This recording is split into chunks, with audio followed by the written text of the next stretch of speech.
Good morning. Let me know if you can hear me okay.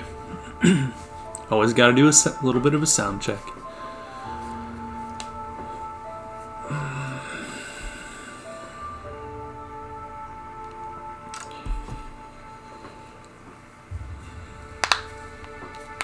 Awesome. Good to know.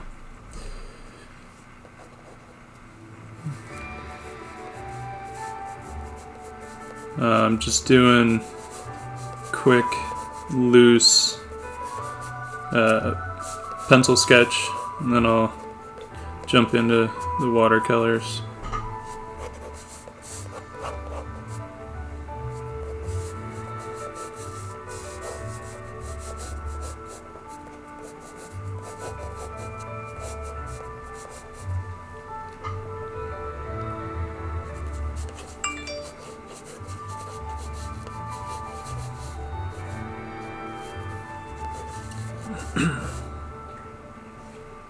How are you this morning?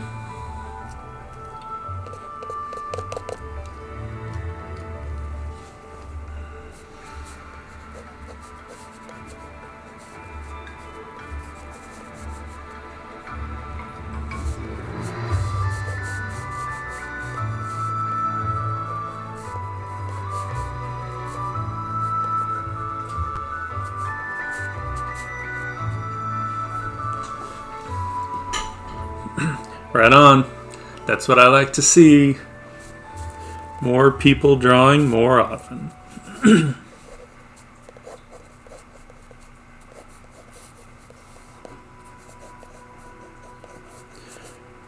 I'm just kind of scribbling stuff in since most of the detail will kind of be implied in the watercolors.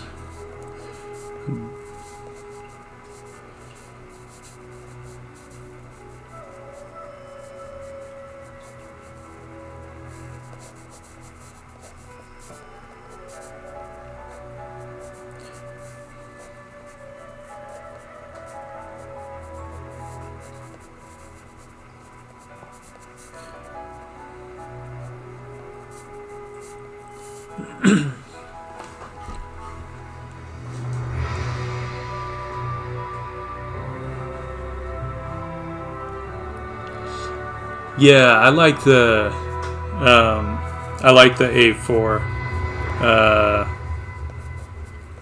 I mean, if you want to go huge, you could go the big. I think it's the A3, but the A4. I think that that's the like 8.5 by 11 or some right around there. I use that one for like most things. I love that book. I'm not loving her hands though.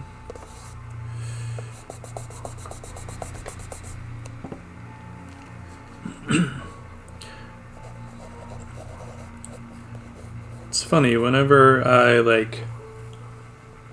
I'm just kind of implying detail. It doesn't have to be implying shapes, I should say. It doesn't have to be detailed, but it definitely has to be correct.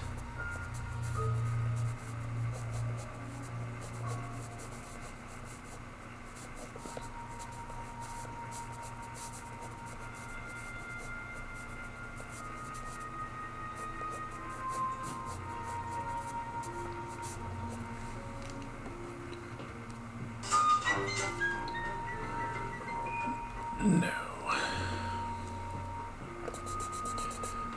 Should probably put my phone on silent because with election day tomorrow, they're just gonna be calling all day today. But they don't gotta worry about me because I'm gonna vote, so leave me alone.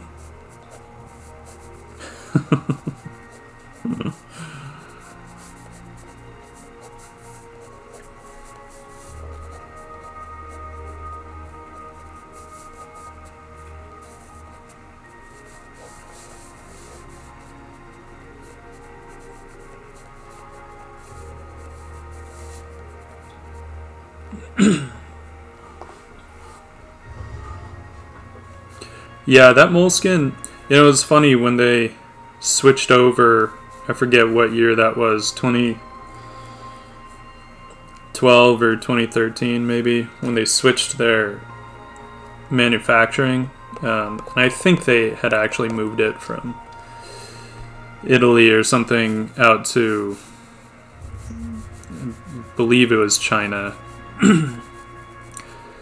I mean, they claimed that it was the same you know, production and all that stuff, but they did change the paper, and I know a lot of people were very upset. I was for a minute, because they used to have that kind of almost like a hot press sort of plate finish, right, where it had a slight, almost like a seal over the top of the paper. And I was so used to that, and I had some techniques and stuff that actually kind of revolved around that, though I didn't actually know it at the time. Until they switched the paper and I got a new one, and nothing quite worked the way that I was used to. But I got used to the new paper pretty quick, and I actually think the newer paper is more versatile. Can take more mediums in, I don't know, in a dependable way. Whereas the other one, like, it wasn't that great for wet media unless you were painting opaque. Like if you're painting with heavy gouache, it worked great. But if you wanted anything more transparent, then it had to battle that surface of the paper. Whereas the newer stuff doesn't. It doesn't have to do that. So I actually prefer the newer paper to what they used to have.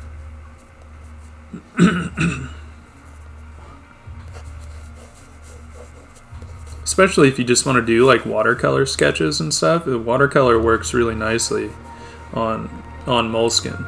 By the way, this particular one is a Strathmore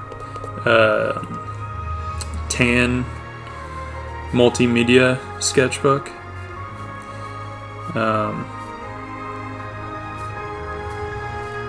It's nice. It's a nice heavy paper, which is always great when you're using wet media. And it has kind of a, some of the other mid-tone sketchbooks that I've used, I'm not as big of a fan of the finish on the paper, whereas again this is a pretty versatile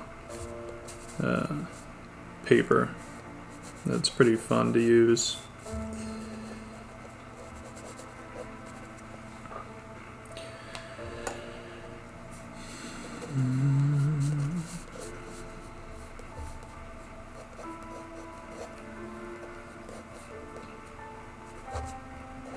And this I do like doing watercolor on tone paper.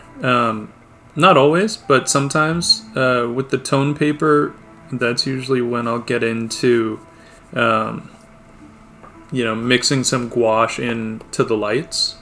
And so it just gives you a little more room to play with the lights in a different way that I like quite a bit. I'm just kicking some of that pencil back.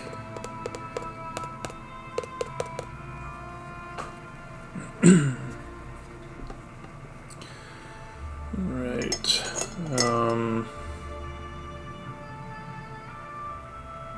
Debating what I want to start with.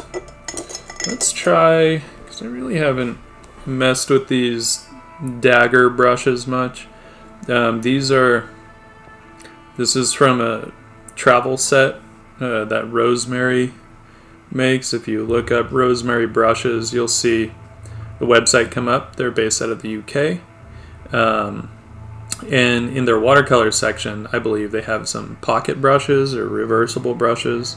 And they have all different kinds, but they're really nice for traveling. And so I've used the rounds from this set. I just haven't jumped into this dagger one much. It looks like it has some potential for some interesting shaped marks.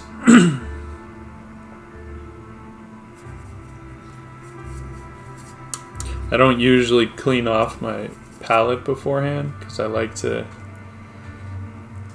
use the the colors I had before. Sorry, I forgot.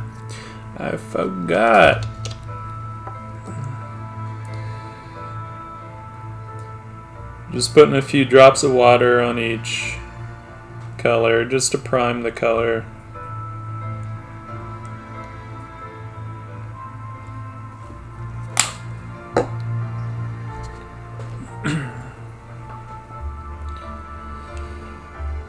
Oh, let's see.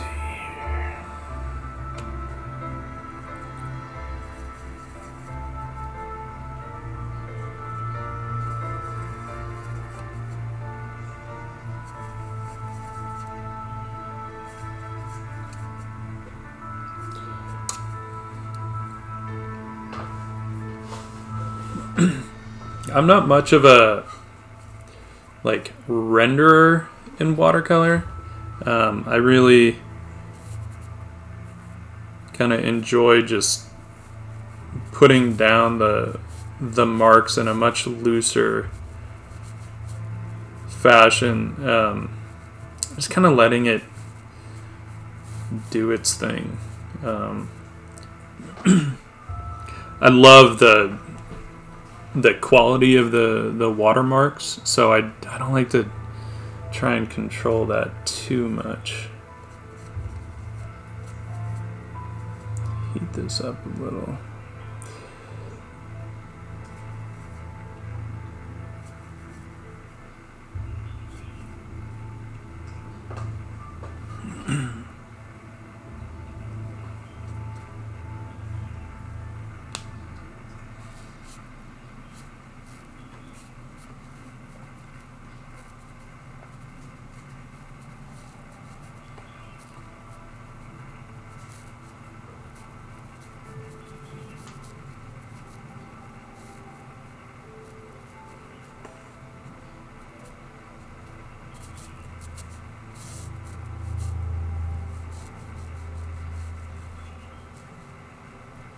It's interesting. I like the shape of this brush. Pretty versatile, which is cool. You can get a nice fine line, plus you can get a much broader mark. Because that shape seems like it'll naturally kind of lend itself to some very calligraphic marks, which to me, it's always a good thing. The more calligraphy, the better.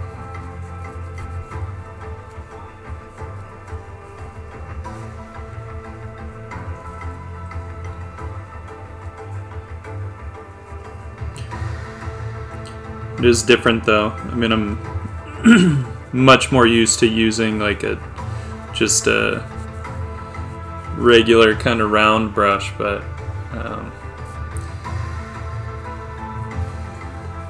I like this.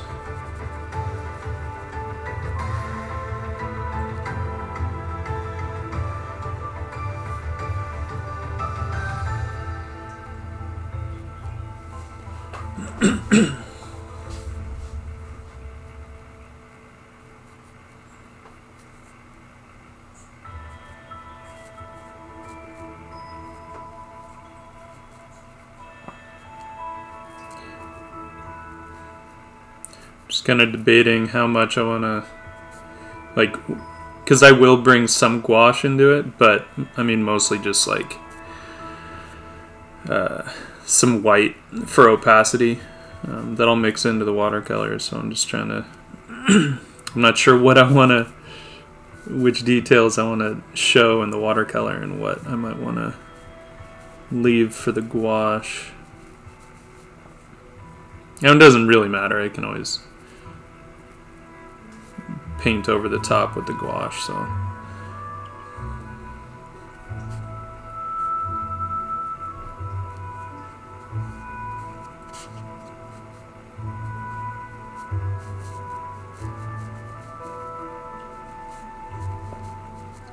My my light source is gonna be this little bottle, so that's why she's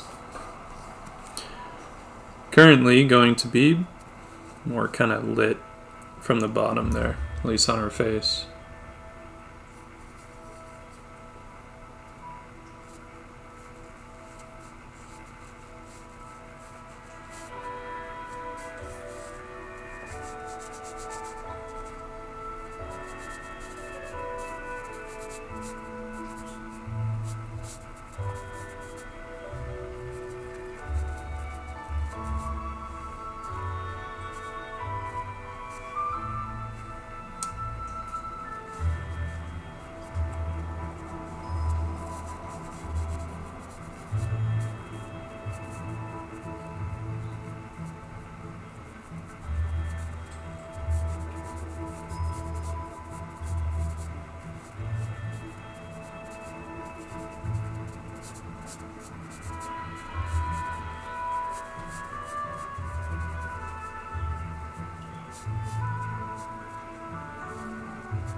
In terms of reference, sorry,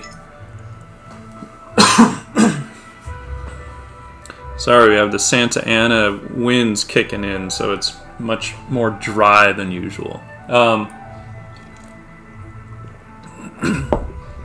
terms of reference, it just depends on what I'm drawing. If I want to do something that's much more specific, I guess, then yes, I will sometimes use reference, or if I want to just kind of switch up what I might normally do, then yeah, I'll use reference.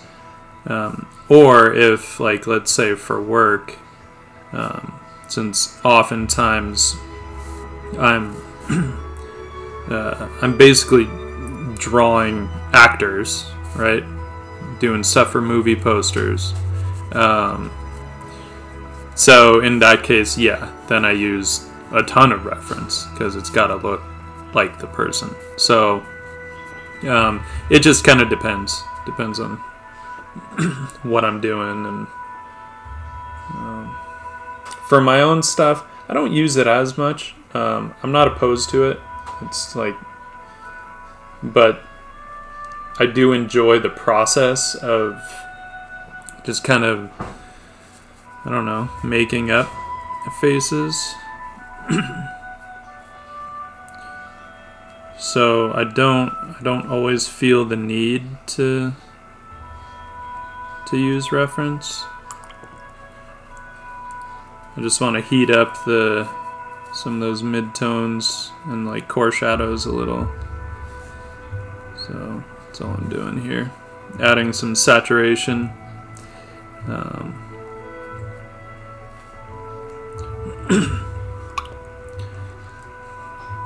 Because this will be a cooler light. So I'm going hotter in the shadows than I might normally.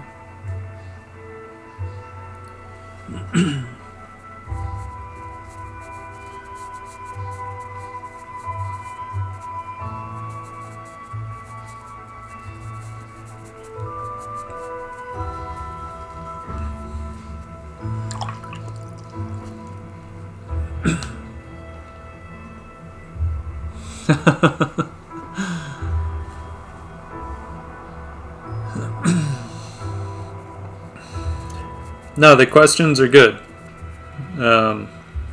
It's funny because, like, I've done some pre-recorded videos and stuff, but I just don't enjoy doing those as much. I prefer for things to be a little more of a conversation. Yeah, even though, you know, I'm not necessarily doing this as like teaching.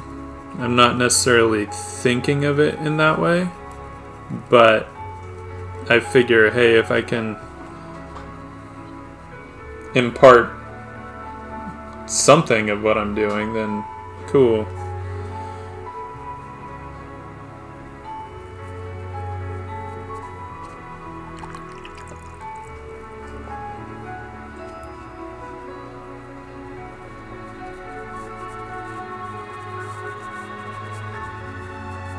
But that's where I do like it to be a little more of a conversation between us. So please ask away.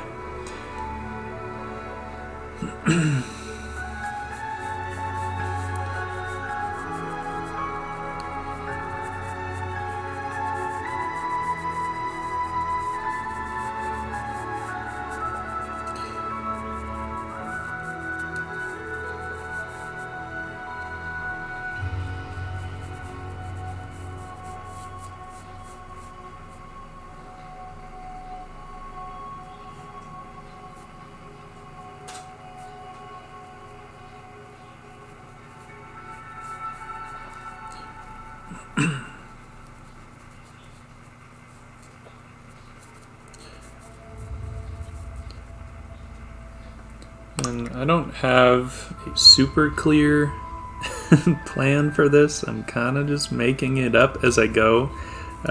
Guaranteed there's going to be a point somewhere in here where I do not like where it's going, and I'll have to kind of wrangle it back in and fix it as much as I can. It pretty much happens to me like every time with this medium. So, but I'm not, whatever, I'm not worried about it. All part of the process.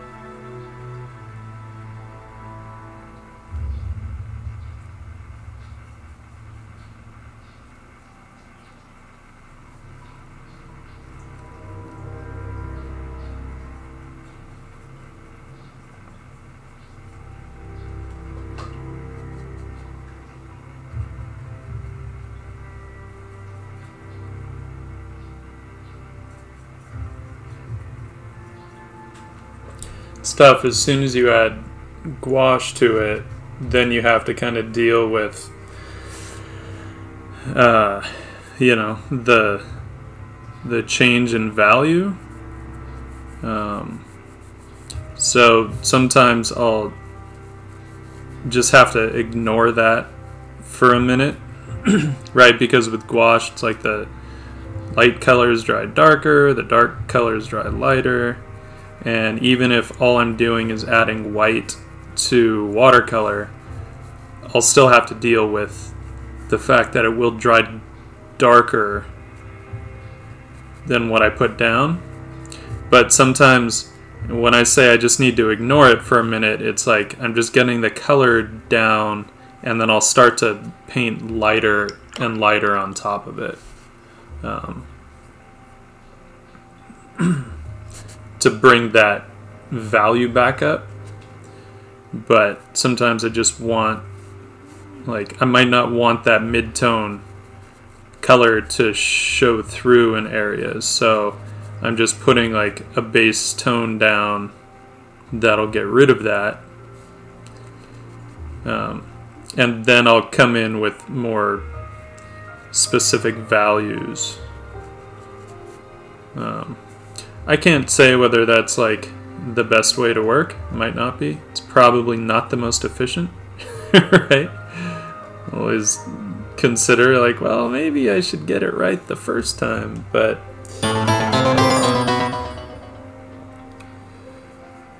Oh well.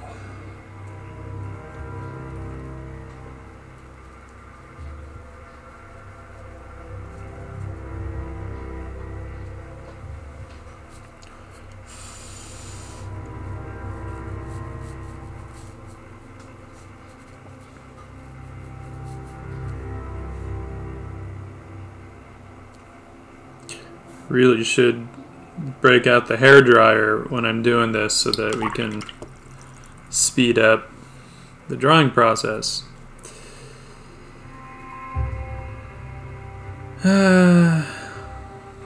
But I'm not sure where I put it.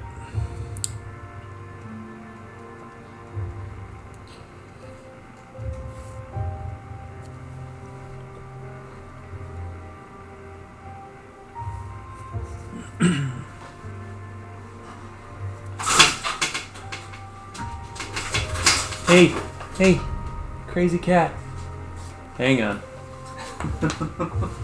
Hey. What is it? It's just a bug. Leave it alone. Leave it alone. Cat's going after a bug. Don't want her to fuck up the screen on the window.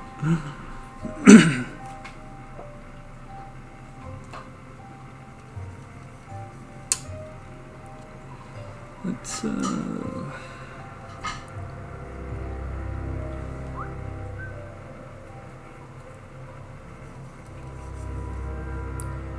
get into her eyes here. It always helps me, for whatever reason, to just like, I don't know, detail out a few things early on that maybe sort of give me an idea of not necessarily the level of finish, because it's not like it's not like I treat everything the same.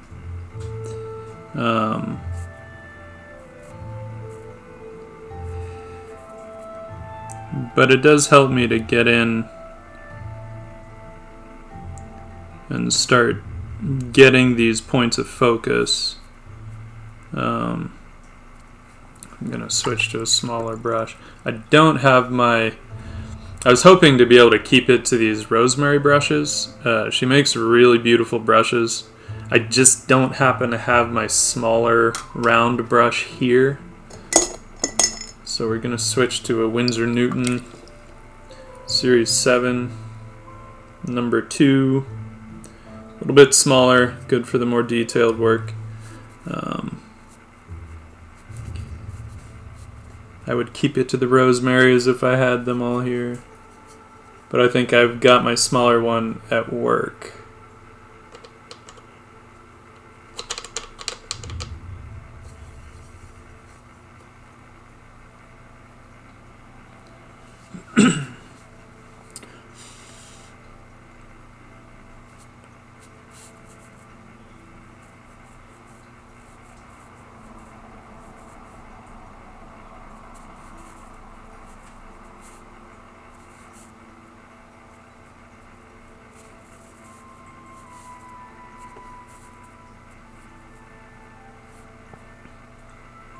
Because the other thing, like, I think it's probably because I don't use watercolor and gouache super often, and you know, obviously I tend to do more like digital painting if I'm painting at work. So I have this sort of, I think my approach to all of this tends to be more opaque, I guess, you know, because I've done more oil painting than I have watercolor. And so I know with watercolor oftentimes you don't do the accents and stuff maybe until later, but for me it helps to have some of those dark accents, because then that sort of gives me a better idea of where the lights are gonna fall. you know, in terms of the value range.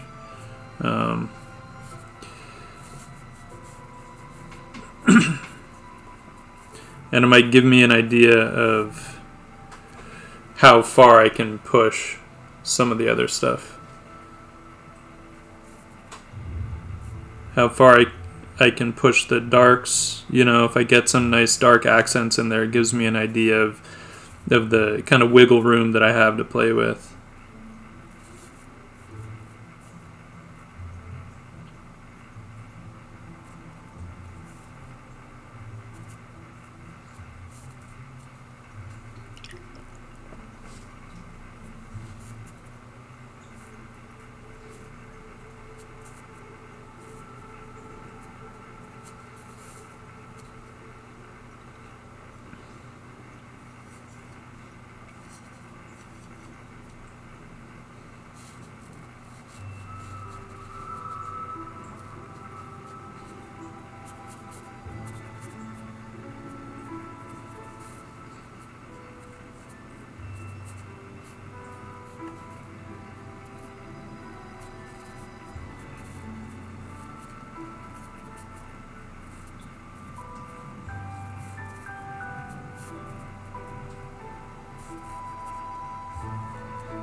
Gouache is basically just opaque watercolor. Not basically, it is. It's just opaque watercolor. It's the exact same thing. It's just a higher, usually a higher pigment content, right? So when you look at painting or paint, you're talking about pigment and a binder, and gouache is simply a higher pigment ratio to binder ratio than watercolor. So watercolor, usually the pigment is a little lighter to help with the transparency. So, but it also depends on who is making the paint, right? Get rid of like Holbein, for my money, Holbein makes the best gouache because they choose their sorry, I just want to get rid of this green. I don't want it on there. Holbein chooses their pigments, their gouache pigments, based on their natural opacity. So they don't have to add white to it to make it opaque, which is what a lot of the other manufacturers do, right? So what'll happen with other gouache, Winsor Newton or whatever, is that when you kind of add water or lighten up a color, it'll get really chalky. And I know a lot of people don't like that. I don't like it. And as a result, that's why I use Holbein gouache, because it doesn't do that. Now in this case, I'm not worrying about it because I'm literally only using white. So I don't really have to worry about it getting chalky. But if you were to do a full painting in gouache, I think Holbein makes it a whole lot easier. There's kind of less that you have to battle with. Even though I know a lot of people do Winsor Newton and they do really awesome stuff with it because they've just used it so much that they know exactly how it works. I don't know. I never liked to have to struggle with it in that sense. I wanted to be able to switch between oils and gouache without having to, remember, like, wait, how does this medium work again? So, yeah, when I discovered Holbein gouache, that made a big difference, even though I don't do a lot of gouache these days.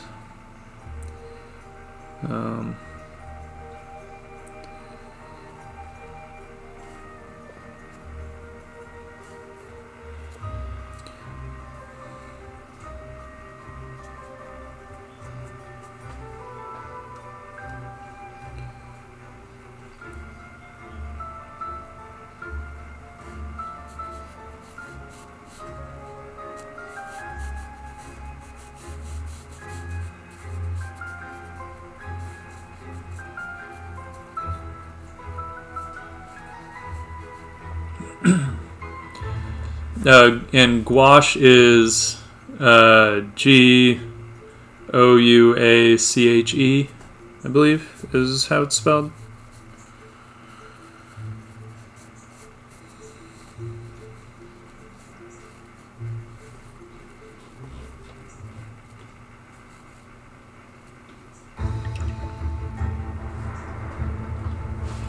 Let's get in these eyes.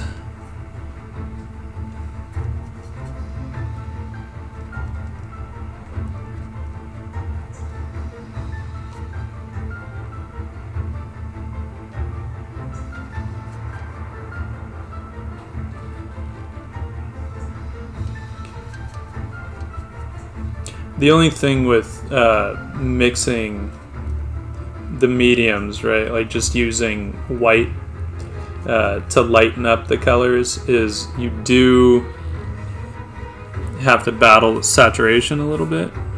It won't be as saturated in those high values, right? So depending on what you want, you might be better off using some lighter gouache colors, not just white, if you want to get a lot of like high pigment at the high values.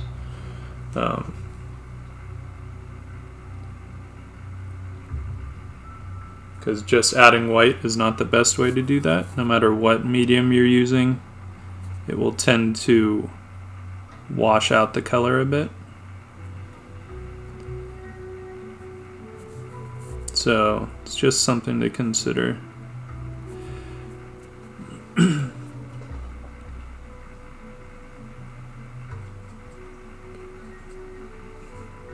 So sometimes I will use some lighter, some higher value colors.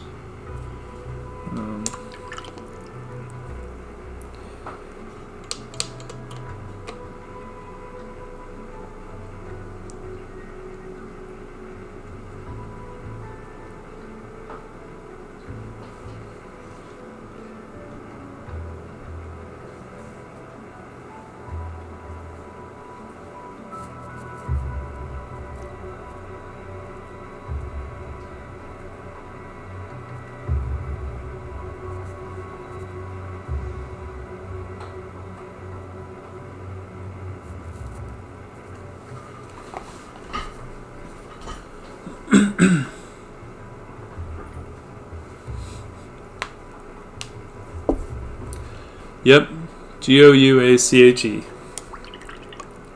I know, it's a weird, weird spelling.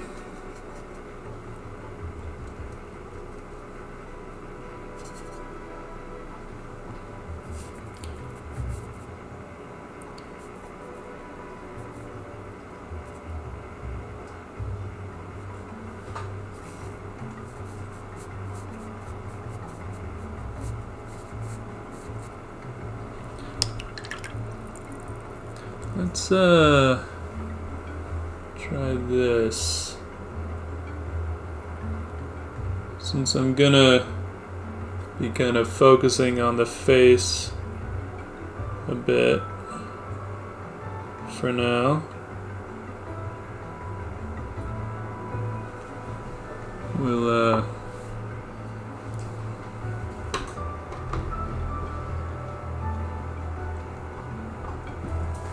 give a little better view of that.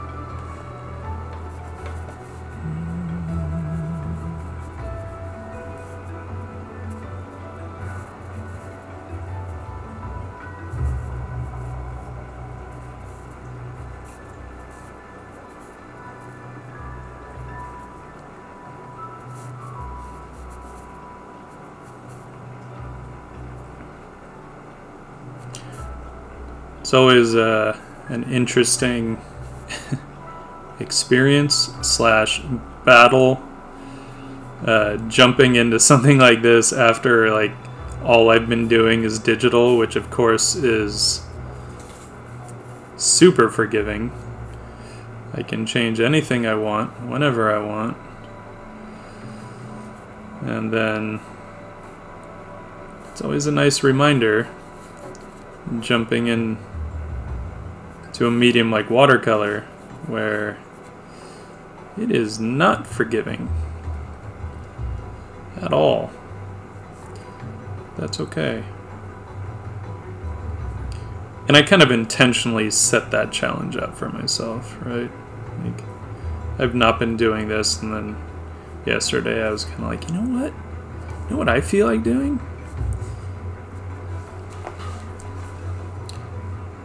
I feel like live streaming a medium that I have not used in a while. You know, that's a great idea.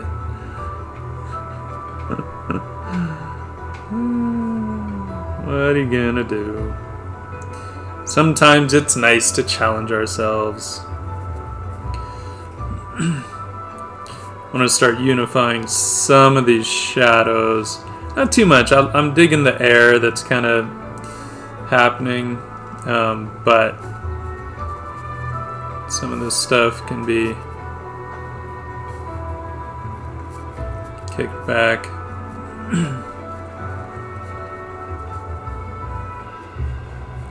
I'm still trying to figure out exactly how I want to approach the lips. I'm not totally sure.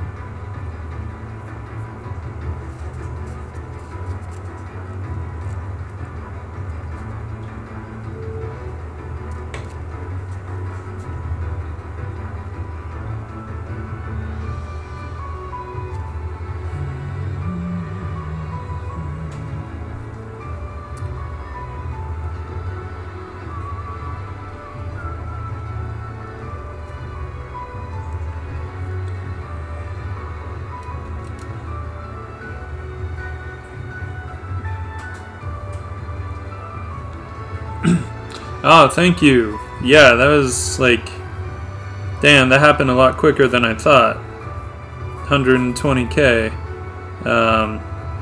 You know, especially like after I hit that 100K, I didn't think I'd hit 120 that quick.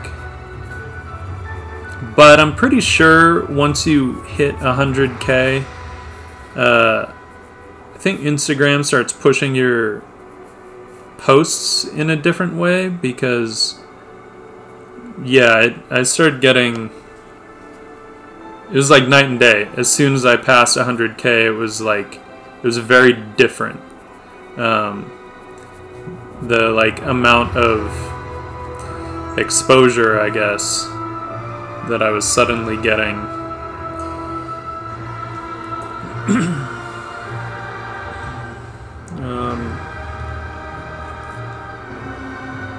I'm gonna put out a little bit more white, which I don't think you guys can see it, but that's okay. You don't need to. It's just white gouache.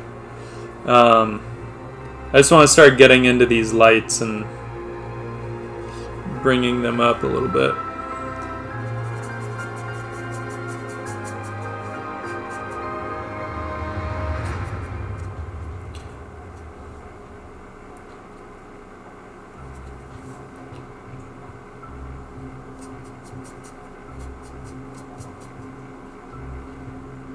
And I'll still want to work a bit transparent here.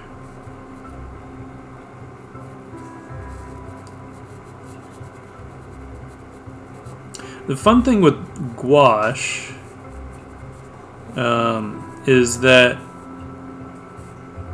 once you put it down, even when it dries, you can kind of still push it around a little bit, and I really enjoyed that process. So you can kind of lay it down, let it dry, and then sort of come back in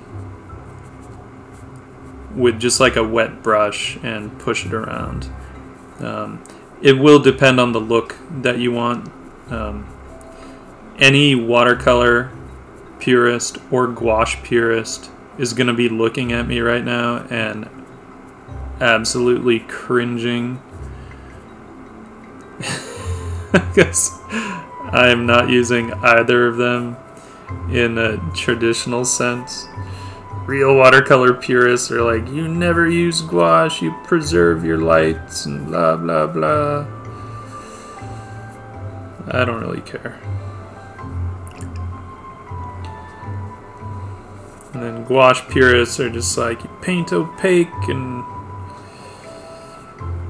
you know, do what watercolor can't.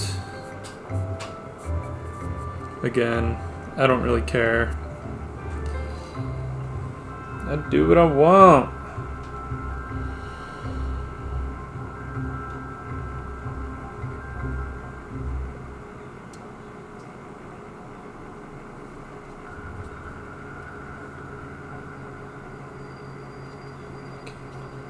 Her nose is a little dark, I think.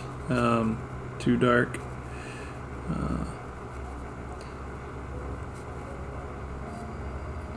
So this is what happens when I haven't used a medium in a while. I kind of just start like, I don't know, painting around and maybe this, maybe this, maybe this. And one way or another, I usually manage to end up with something that I'm okay with. You know, maybe not 100% happy, but I'm okay with it.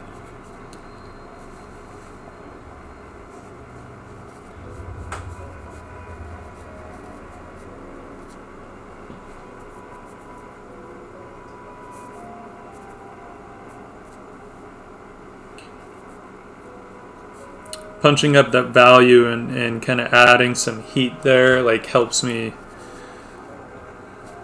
at least kind of sell a little bit of blood flow in areas.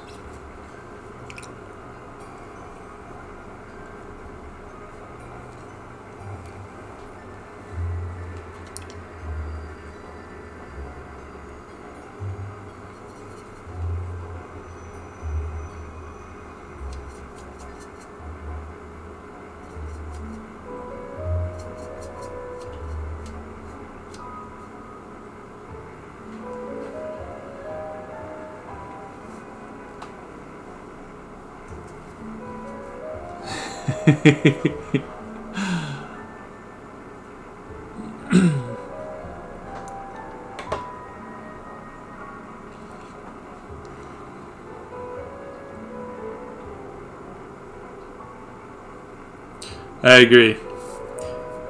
Purists can suck it. I figure, hey, if it's good enough for Joseph Spukvich, it is good enough for me.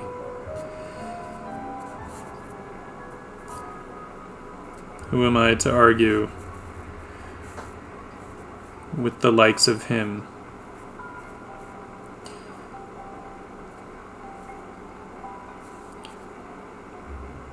Granted, he also claims that watercolor pretty much just paints itself, so... Which it kind of does if you let it.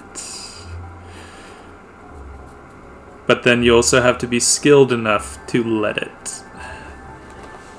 So it's a weird kind of balance there.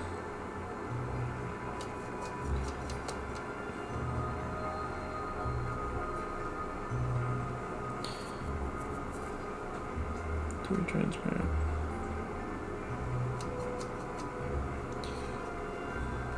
I want to see if I can cool off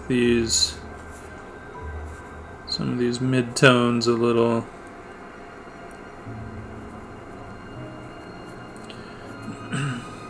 Oh, Bob Ross.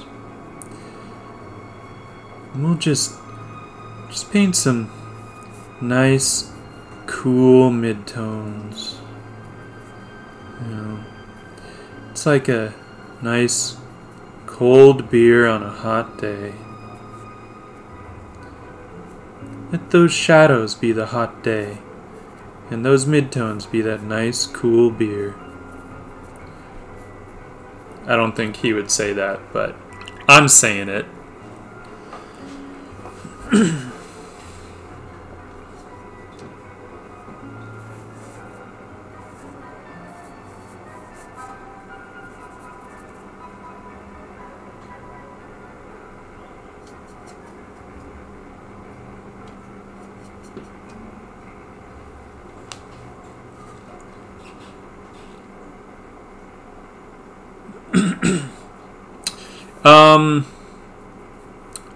You know, I don't think there actually is a difference in them. I know one they call a natural hair brush pen and the other is a weasel hair.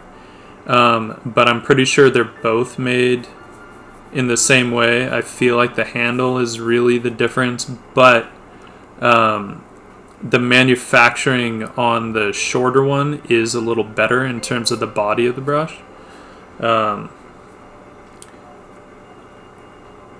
And I want to say the longer one, I don't know why, I seem to feel like that one might have been discontinued, but don't quote me on that. Because I'm not positive.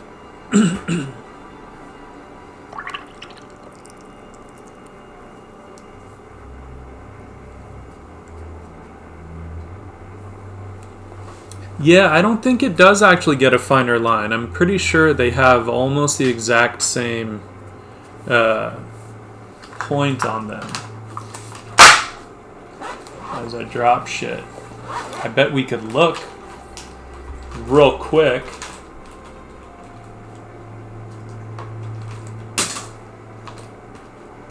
I forgot my case was full of markers.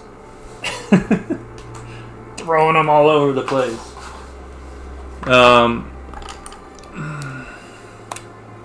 Pretty sure they have...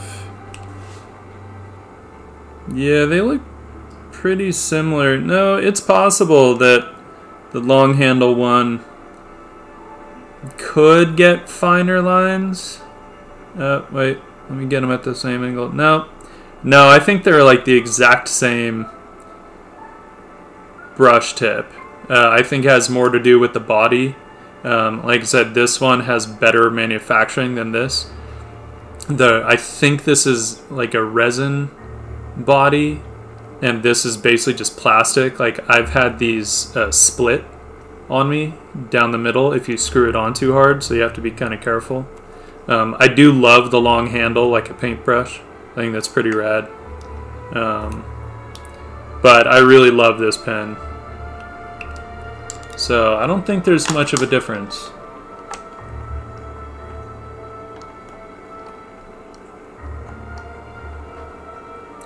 Were you guys able to see that? I may not have been holding it enough in front of the camera.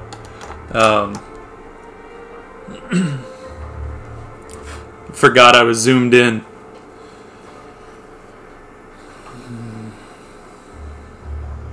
But yeah, so I don't think there's much of a difference. Yeah, if there's a price difference, I think it really does have more to do with the manufacturing of the body of the pen. In which case, you know, to try it out, go with the cheaper one and see if you like it. One thing I like about that shorter one is I can actually just, you know, put it in my pocket. And while I may be happy to see you, it's really just a brush pen. But that longer one, you can't, right? It's too long to just put in your pocket and go.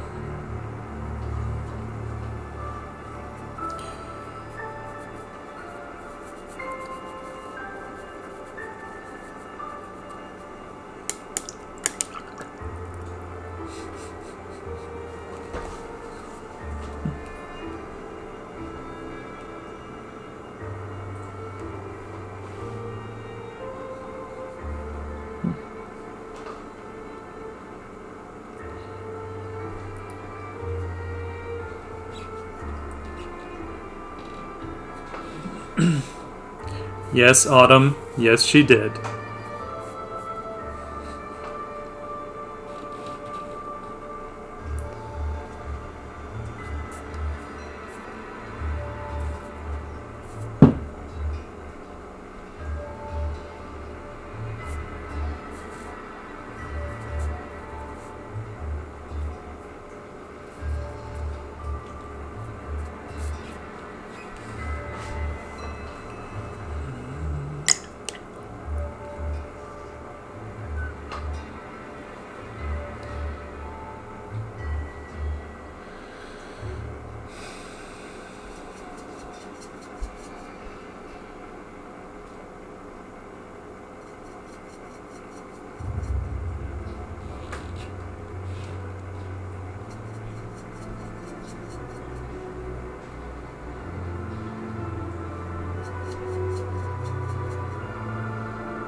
Let's get a little bit of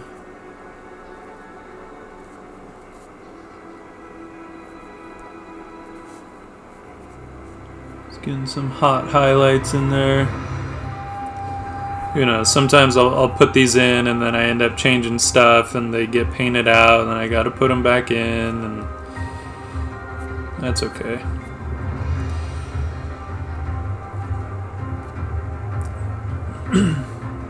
Feel like she still needs more light because her head is tilted down, so I think she needs a bit more light on her in the muzzle area.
Yeah, no, when it comes to drawing, man, the Cintiq Pro is like light years past the 27.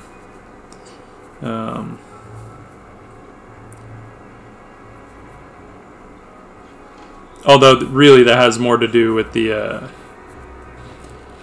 well, combo, I guess, right? The Pro Pen 2 with the added pressure sensitivity, but also just the sharper display makes a big difference.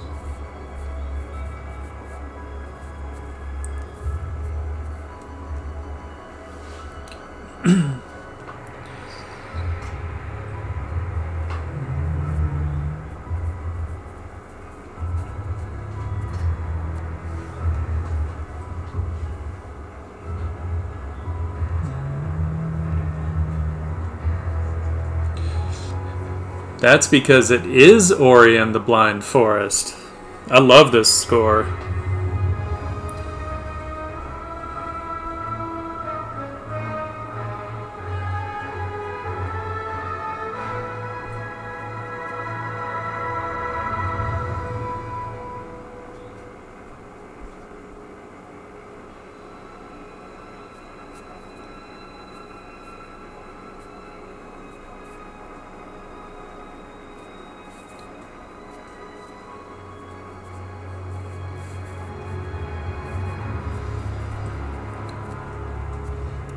A great soundtrack and a great game.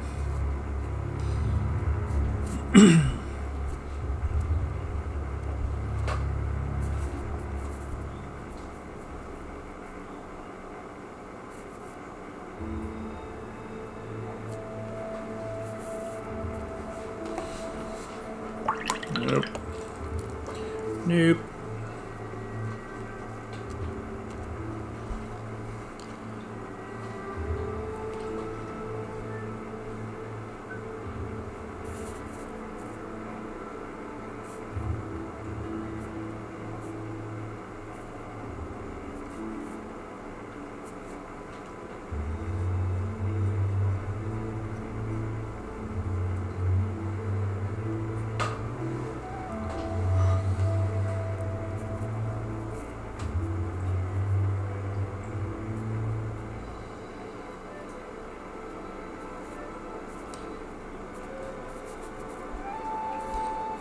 Yeah, I wanted something chill to paint to this morning, so I was like, Ori. That'll do the trick.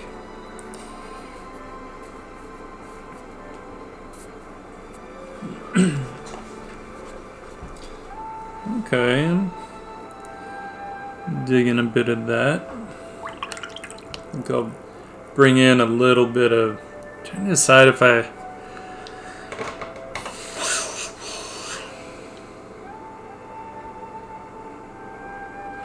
don't know if I want to bring a wash in as a sort of like background, but I might. We're gonna zoom back out here and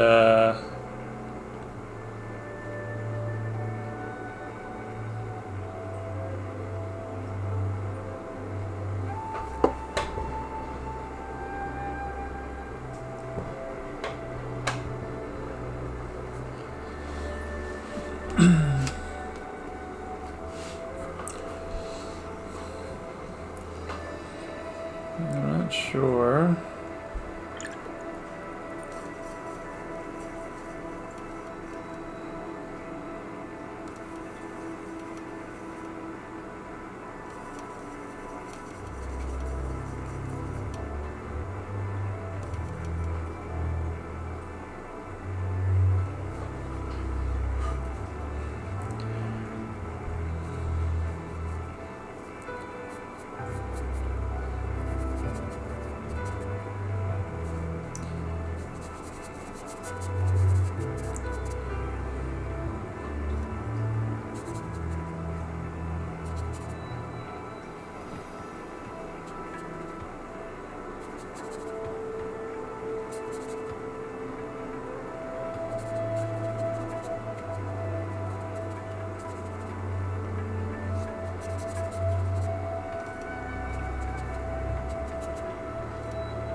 Figure I'd just do a subtle,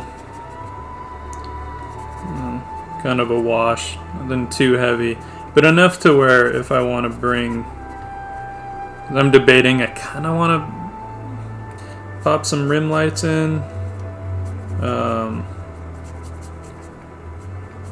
I feel like this would give me a little better ground to do that on.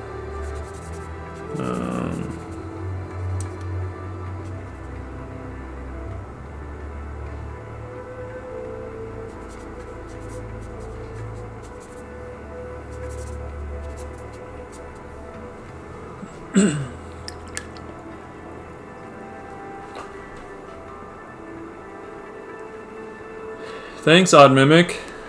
I've been struggling with it a little. Just not panicking, because that won't get you anywhere.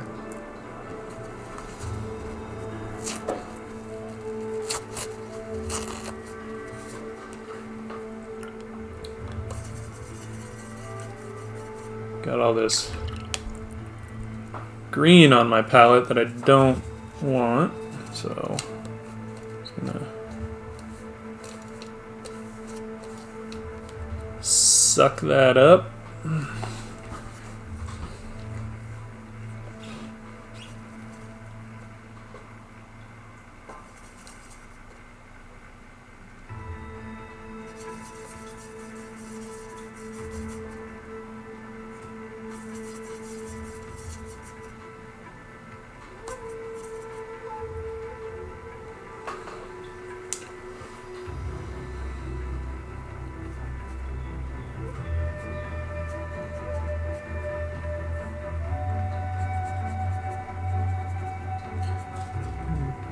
Bring in some of the lights here.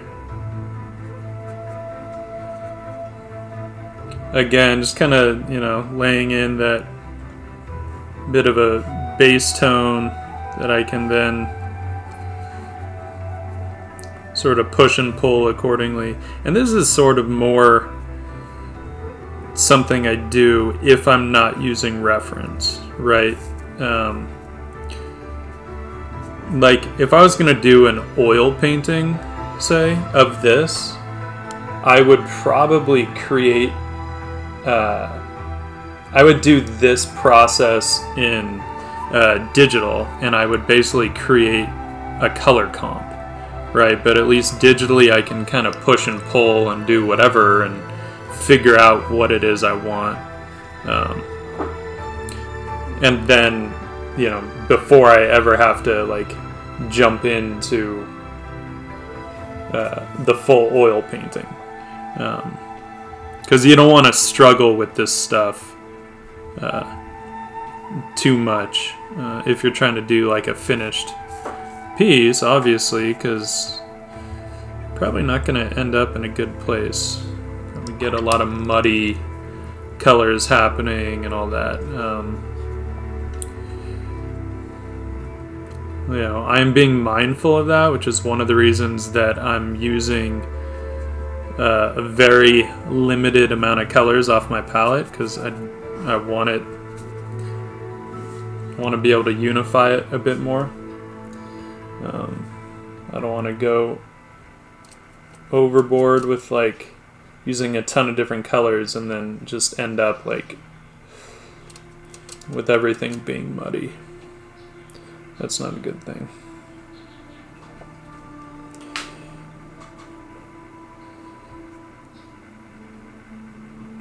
Just heating up some midtones, core shadows, that kind of thing. And I mean, you know, the way that I tend to work, it's pretty just like, put it down, see what happens. At least with watercolor. I just like, I like all the accidental marks I end up with. I think when I'm doing it like this, it really is more about mark making than it is about like rendering something really accurate. That would be a completely different exercise, and probably one worth doing for me. Because I don't tend to work that way. I don't love working that way, but there's a lot that you can learn doing that kind of a thing.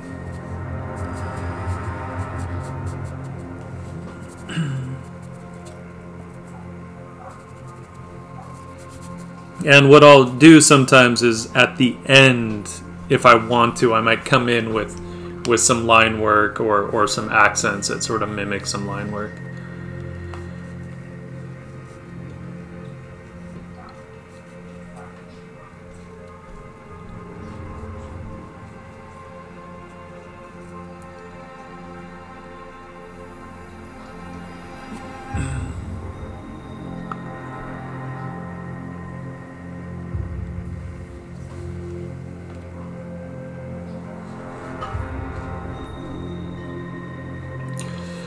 Yeah, it would be watching paint dry, but you know, might still be valuable. It would be valuable for me to do it, and then it would be up to folks whether they actually want to watch.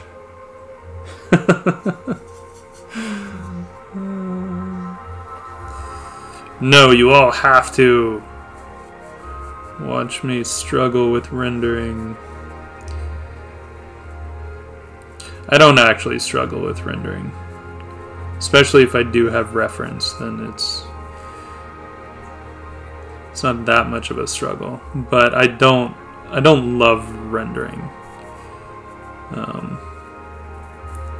I like to Just like to let the paint dance around and, you know, do what it does.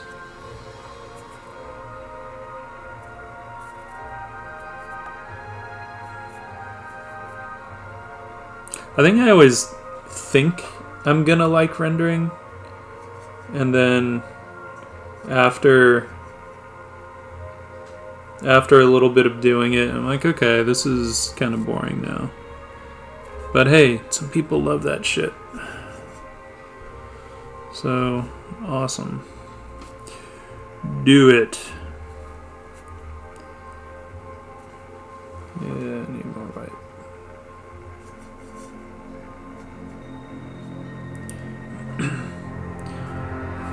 I want to add a little bit of rim light here.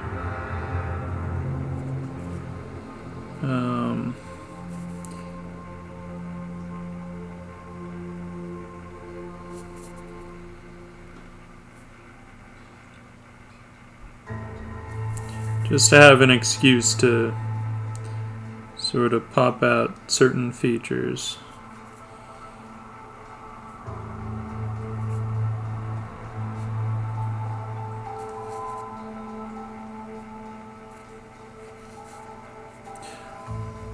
I still haven't decided what her hair clip is going to be like, so that's why I haven't hit that part yet.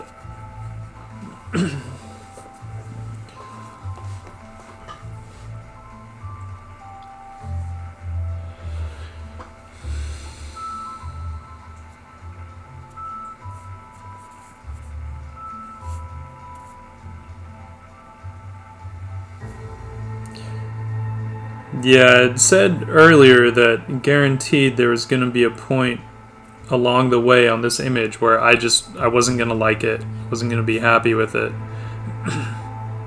And that was maybe about 20 minutes ago, and might still happen again too. It's just kind of, you know, you got to keep in mind a little bit sort of where you're going with it, what your intentions are, and just be thinking a couple steps ahead, you know, to be able to just keep reminding yourself. Sometimes it's like, no, hey, don't panic, we'll get there.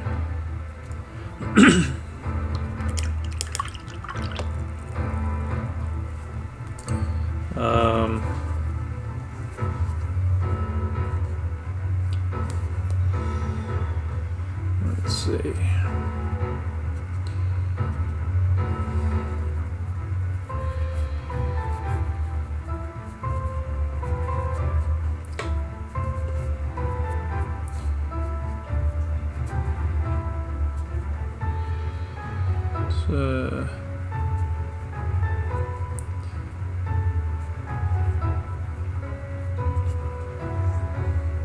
Get those earrings going.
At some point I'll probably also try doing an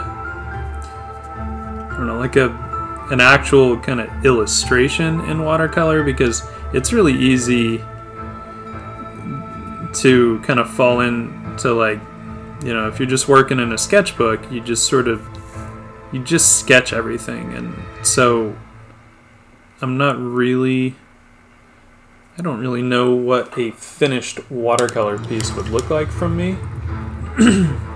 You know, would I still want to have this kind of like this approach where we get all these nice watermarks and stuff, or would I want to, I don't know, do something a little more refined? I don't know. And oftentimes you can't really know until you give it a shot.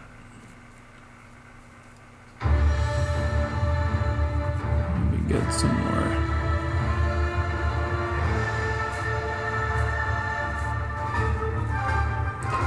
Accents. So, you know, I would be curious to know how I would approach a finished piece.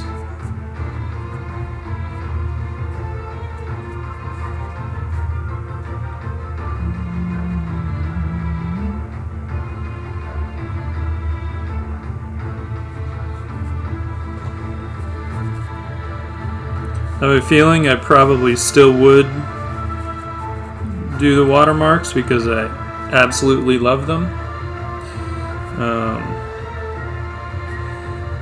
And you don't feel like you see a lot of that in finished pieces.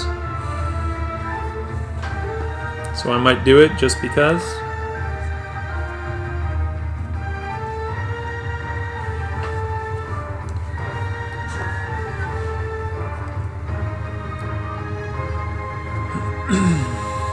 This is Buckvidge.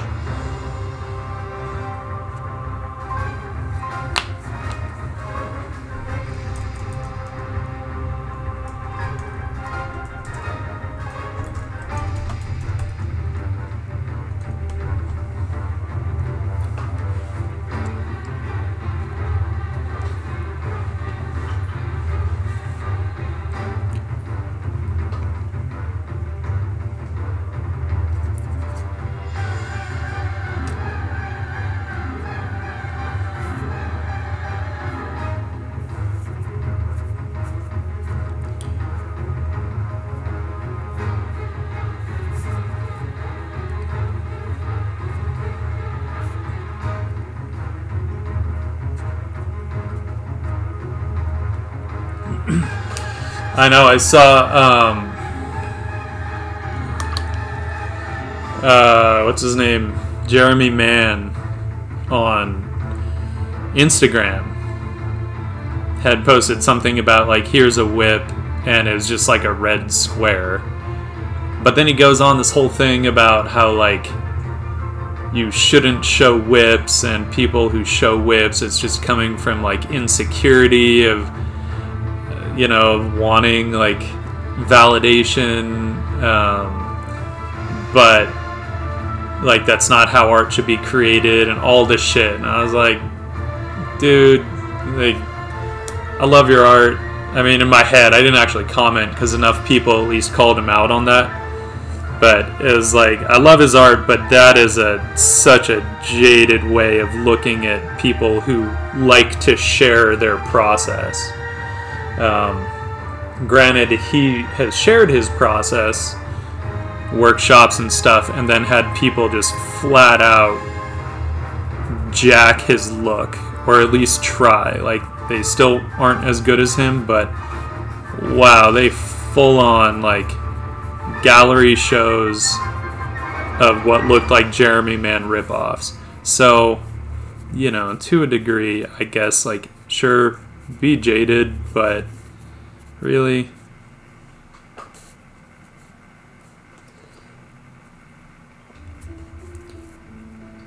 I thought it was a little bit of a tantrum-y post. But like I said, I do love his work. Jeremy Mann, look him up, he's a badass. Does amazing cityscapes, great figurative stuff too. Some really cool shit.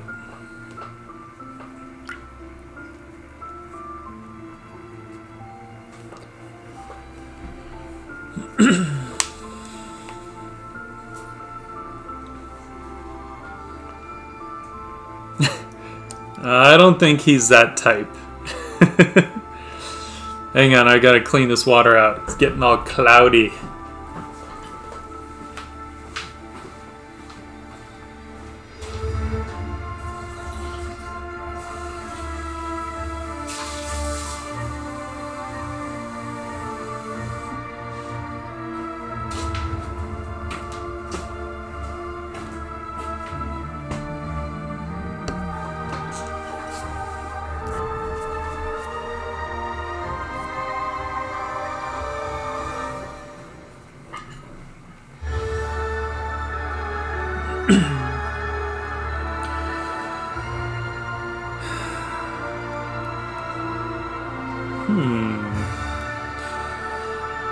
Always interesting when I haven't really considered color for her dress.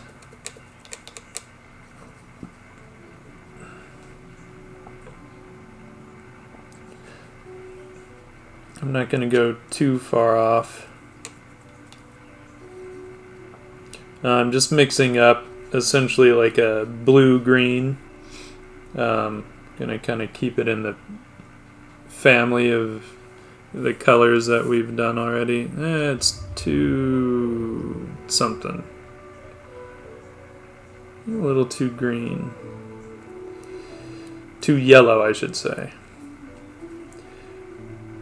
I want it to be a bit more blue.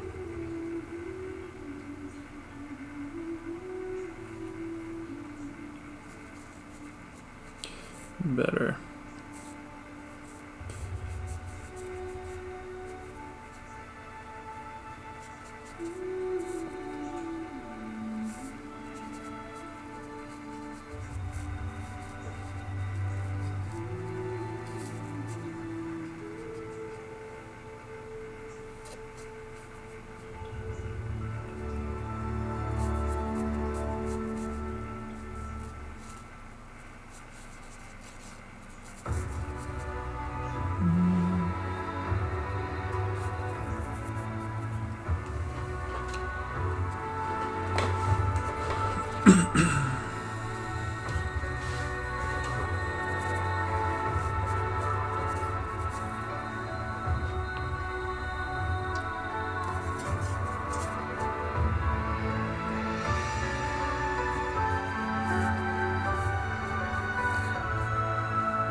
Some accents to start helping some things pop. I'm not going to throw them everywhere just yet. I'm still trying to decide how much how much I want to do on some of this, and I'm not entirely sure. Like how detailed I might want to go.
Hi, Helens. No, this is on. This is in a Strathmore tan mixed media sketchbook. So it's just a Strathmore paper. I like their mixed media book. It has really nice, like, heavy paper, so it takes the wet media pretty well. You'll get a little bit of warping, but not a deal breaker by any means.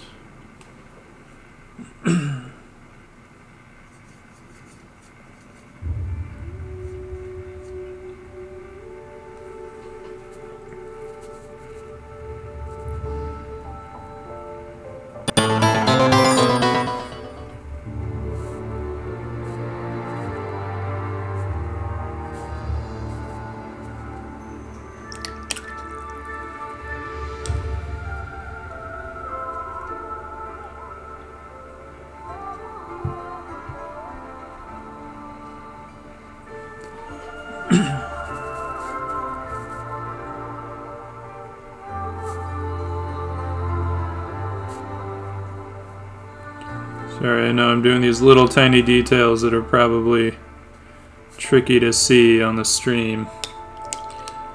So, just trying to get through them.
Helens, thanks for the sub. Awesome. For real, thank you.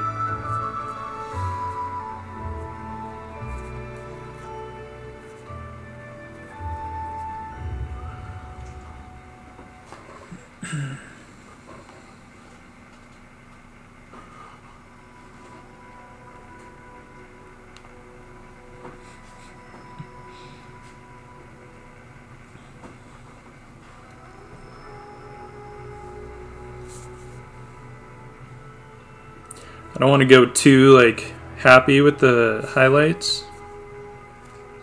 The nice thing is I can always kick them back if they get too out of control. Right? You don't want everything to feel too spotty. But it also can work sometimes if you have a more local light source like this, where you can sort of get away with a little bit of that. I'm going to put some detail in that. In her little magical light bottle.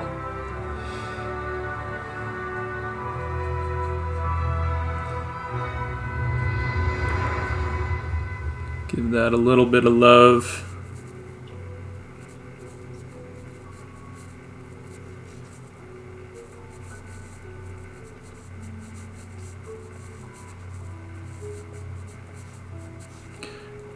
You know, this kind of stuff can get a little tricky. In that I don't know what this would really look like, this bottle, or jar or whatever, though I should probably make it look a little more like that and less like a glowing onion.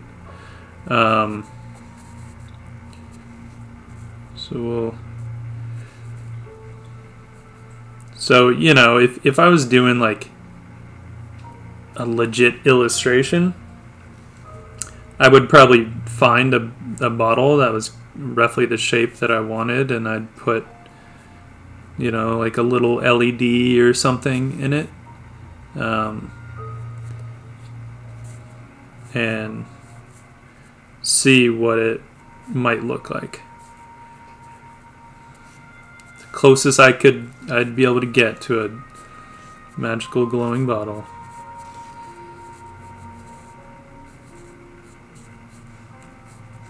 Hey, back in the day, LEDs probably would seem like magic.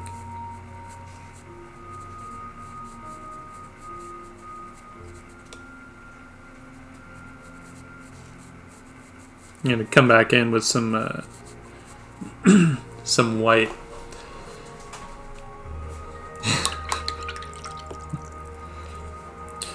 Dude, if onions glowed, I bet we could get more kids to eat them. Not that, like, kids need to eat more onions or something. I don't know why I said that.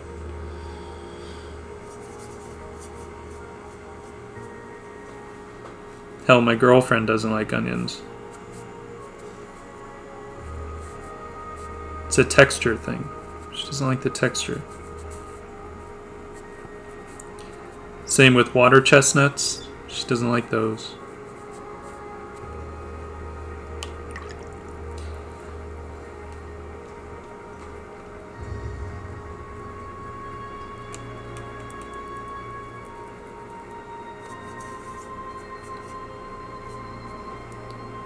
I'm gonna kick some of that darker stuff up. I have no idea if the difference will show up for you guys, but I'm basically making it more saturated,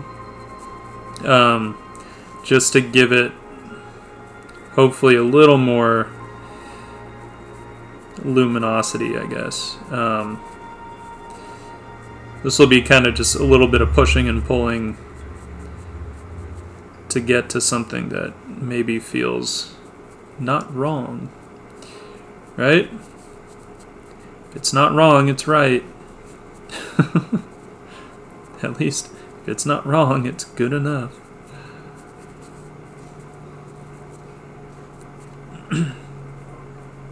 Which all comes down to how accurate you need something to be, right? This is a sketch, so we're not gonna sweat it too much.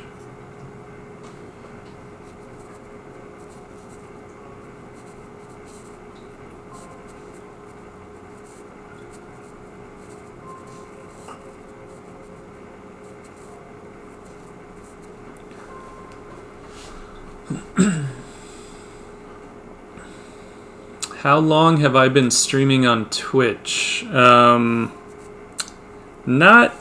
mean, I'd started doing it a while ago, but then I kind of stopped for a bit because at the time I didn't have a good setup to stream traditional stuff, so I was doing mostly digital streaming, but the issue was that if I didn't really feel like doing a digital painting, then, you know, I wasn't going to stream.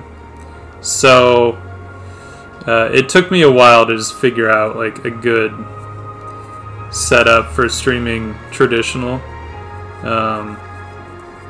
You know, it's still not perfect. There are other ways I could do it that would probably show up a bit more crisp and maybe more like accurate color, but hell of a lot more expensive too. I'm not ready to go there just yet. So for now, I feel like this does a pretty good job. And then I can always post the end result up online, and you know, people can see maybe what it actually looks like. So this stuff I just started doing, what, is that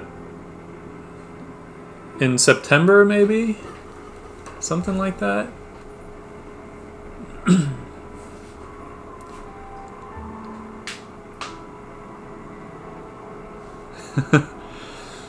Yes, after everyone watching subscribes, then I can get much better equipment.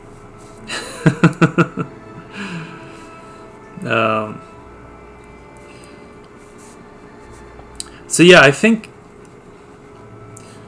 Shit, I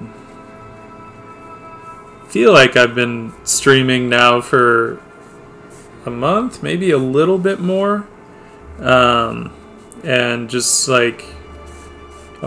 definitely like Mondays will be a regular thing. Weekends get a little bit up in the air, but it kind of depends on how much I'm working on. And then of course Tuesday through Friday I have a day job, so sometimes if I can I might do a stream in the evening, but it kind of depends on when I get home and how crazy the day has been.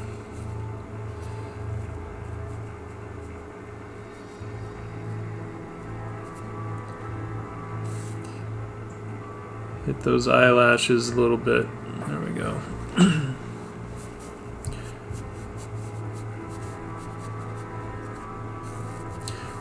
And it's fun. Like, I feel like the streaming, it's a nice way to sort of,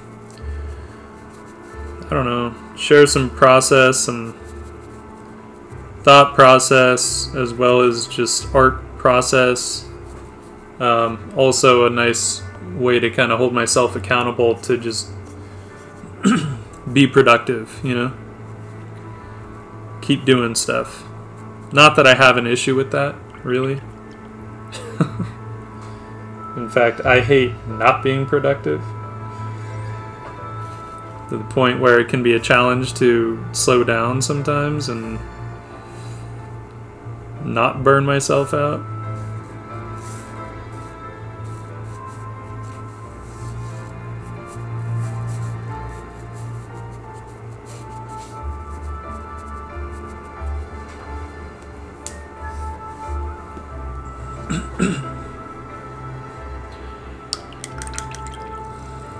Well, I have done some stuff for D&D books, so I suppose that's not entirely out of the question.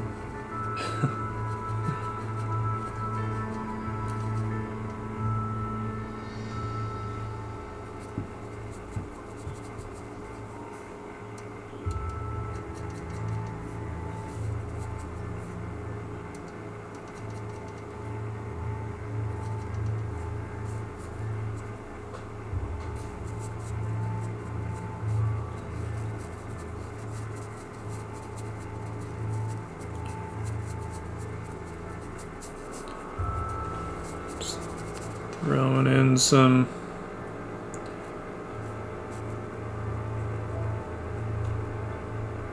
indication of stuff that I'll dig into in a minute.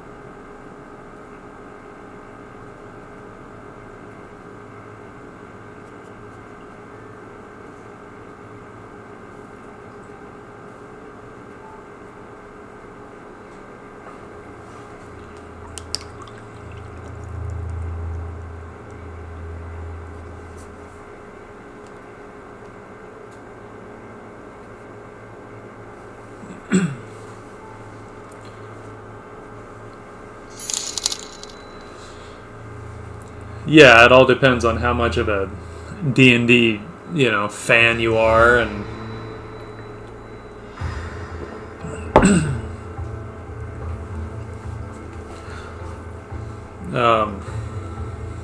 yeah, and that was also a while ago too. So, of course, our art has also come a long way since then. I look back at that stuff sometimes now, and I'm like, oh, there's things I would have done a bit differently now. But I mean, whatever. That's art for you, right? It's all in the game.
Aiden, thank you for the donation.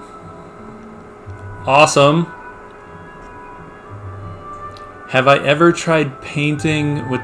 No, I've done that with drawing, though, and it's a weird experience.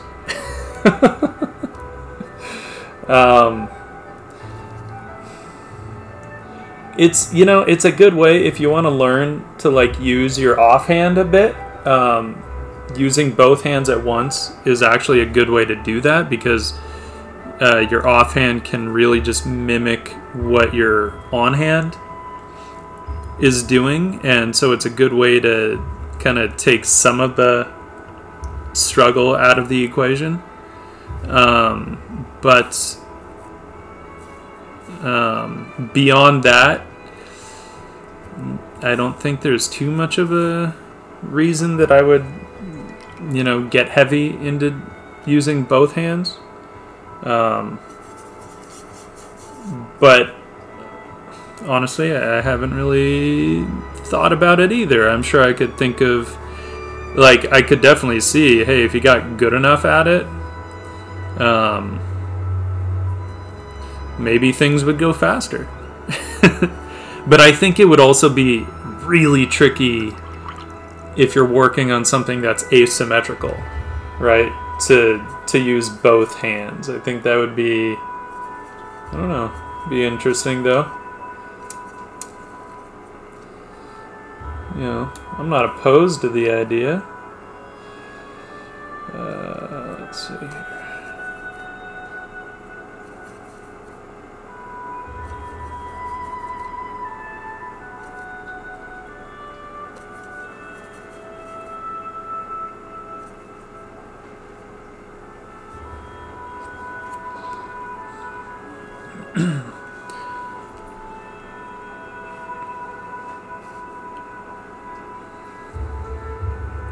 My pleasure. I'm glad you guys enjoy it.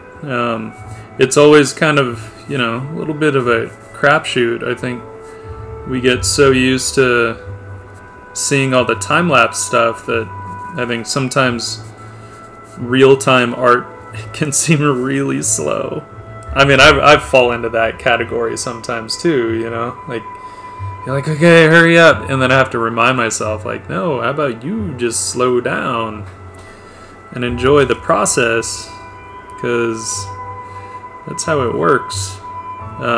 So, you know, I'm glad that people are enjoying some of this, because I do enjoy doing it and I enjoy sharing it. It's funny for those of us that, like, you know, got into sharing our stuff online early on. You know, like for me, I started posting my work online in 1997, so that was a while ago. And so it's just like, it's such an ingrained thing now. Like, I don't like it if I can't post, or if I haven't shared stuff in a while. It just feels weird to me. So I really enjoy doing that.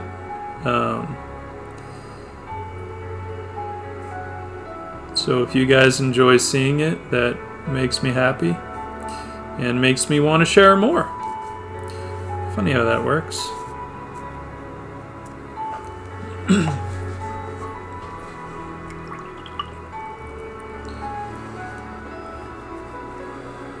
More white. A little more white.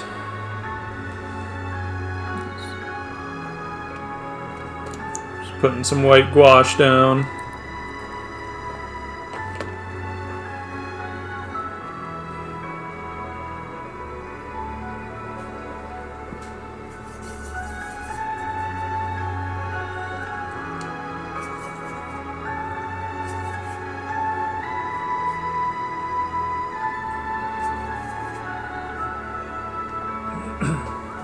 If you really want the gouache to kind of last for a while in your palette, one of the best things to do, you can either put it on just like a wet paper towel or like damp, and just spritz it every now and then, or you can wrap that paper towel with a layer of parchment paper, and that just helps keep the gouache wet. Because gouache doesn't reconstitute as well as watercolor does, and that is one thing. So like those purists we were talking about earlier, you know, there are some things that they do for a good reason, and the gouache people will pretty much always lay out fresh gouache, right? So they don't reuse it like you might with watercolor. Simply because it doesn't reconstitute as well. Whereas watercolor, you can reconstitute it just fine, and that's part of the process. Gouache, not so much.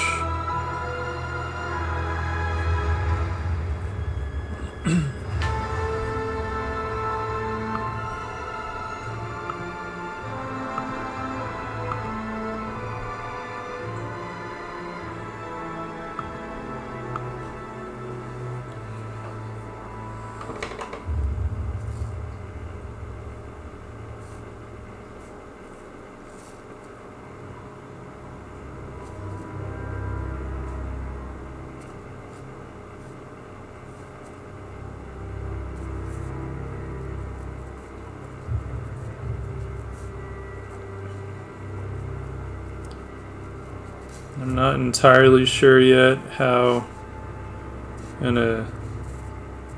detailed I want to go with some of this stuff. I kind of want to bring in a little bit of line work in here, but I'll keep it to a brush so it doesn't feel too foreign Oops, I don't want that to...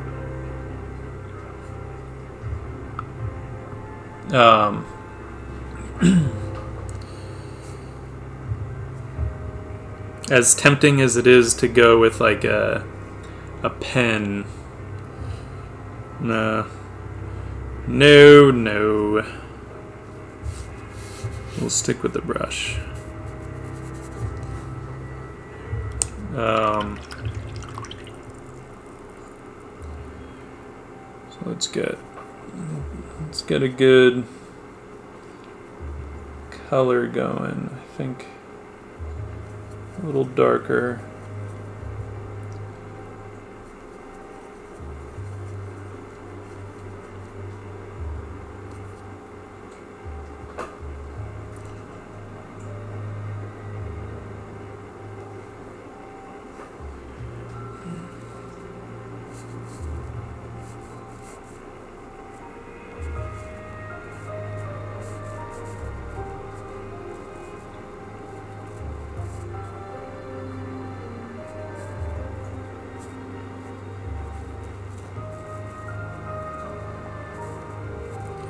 And as much as I can,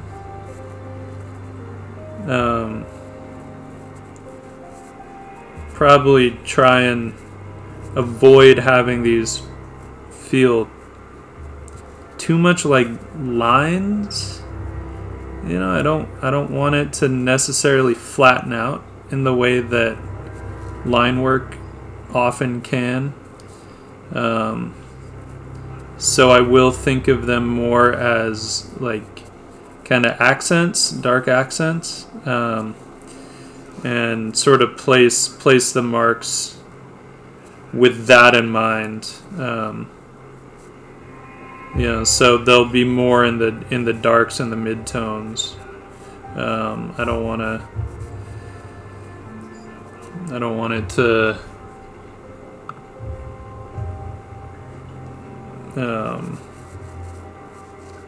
I think if you get line work too much in the lights, or marks like that too much in the lights, it really does just start to feel like lines. And it's not that lines will flatten out. I mean, look at Muka's stuff. He put line work, and he managed to get a ton of volume.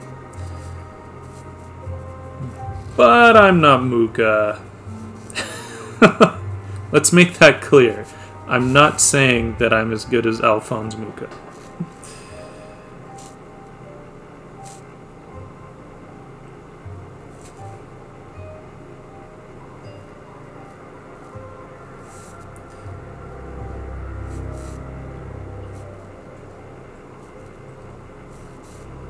I would like to see where Muka falls on a chart of prolific artists, because I feel like the amount that guy was able to create in his life is pretty astounding.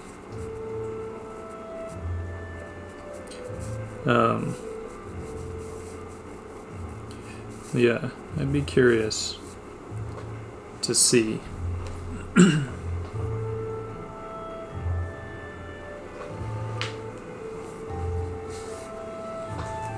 Yeah, man, he could like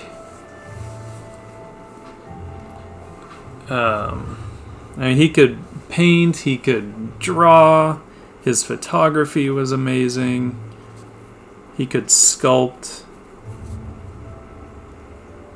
Really kind of annoying.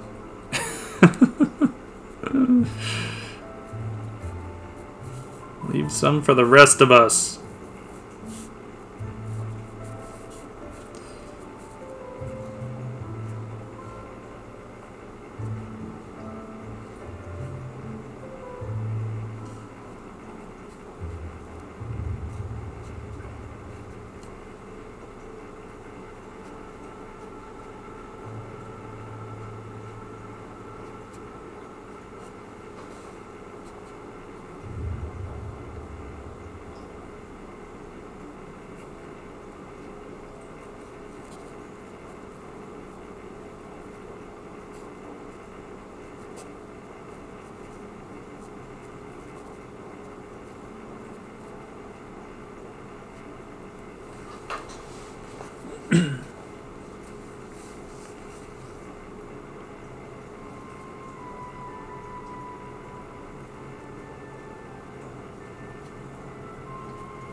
wanted to pop that ear out a bit more.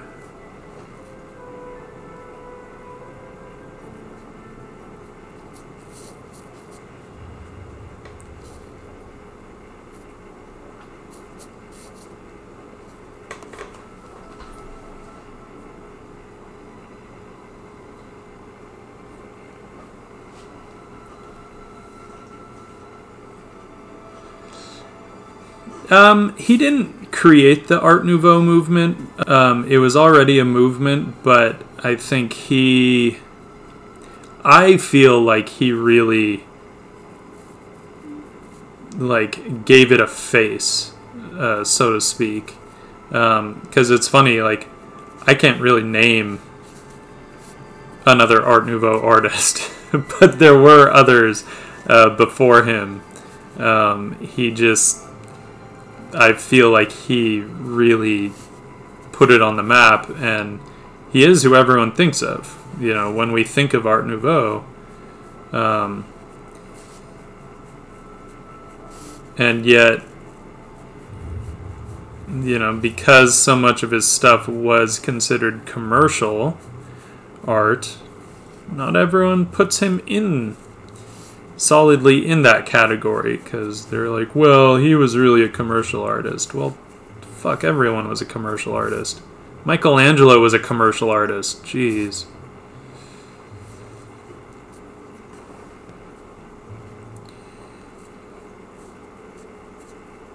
You know, pretty much all were just doing commissions, and big commissions for like the Catholic Church in Michelangelo's case. Doesn't get much more commercial than that.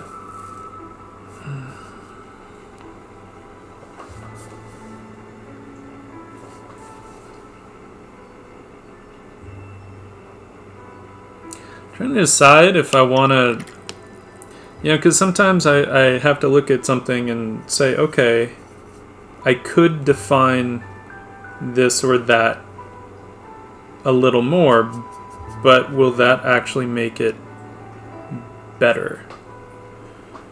And not always, especially with this kind of approach to watercolor. I don't think it always makes things better to define them more.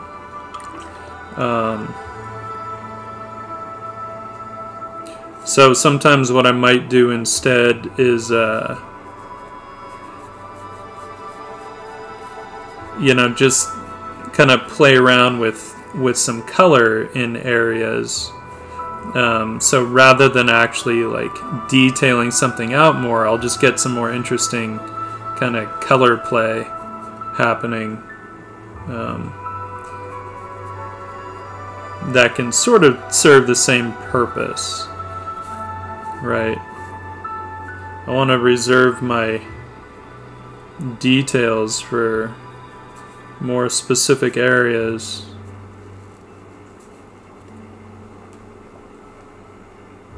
Rather than just throwing them in for the hell of it. So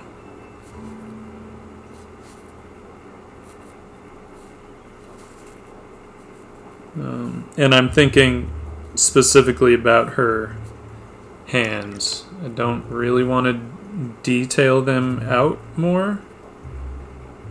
I mean, I might a little bit, but I think what I'll probably do instead is just give it a little more, give her hands a little more saturation,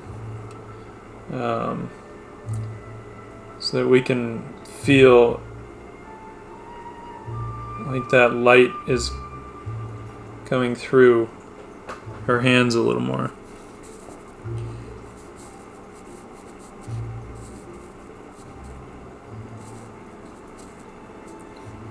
So we'll just heat up some areas.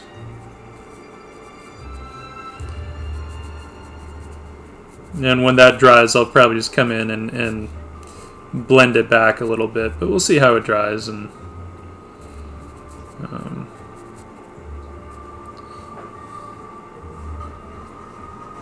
It's a little more luminosity, I guess.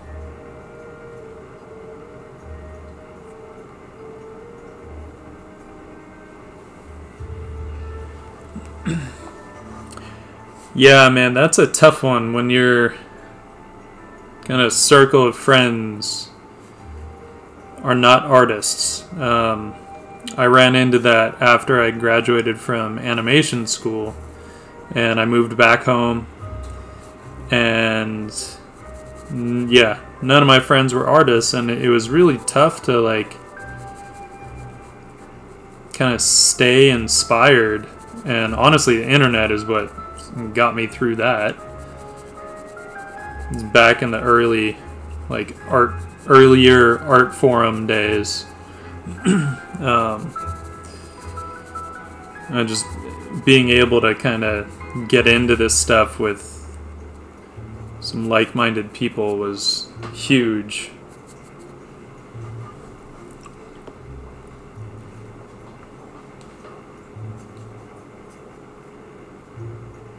I do not miss that. Now pretty much all my friends are artists. Like, I have very few friends, I think, who are not artists.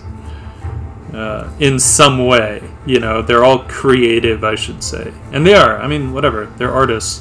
Maybe they don't all draw and paint, but pretty much all of them are creative.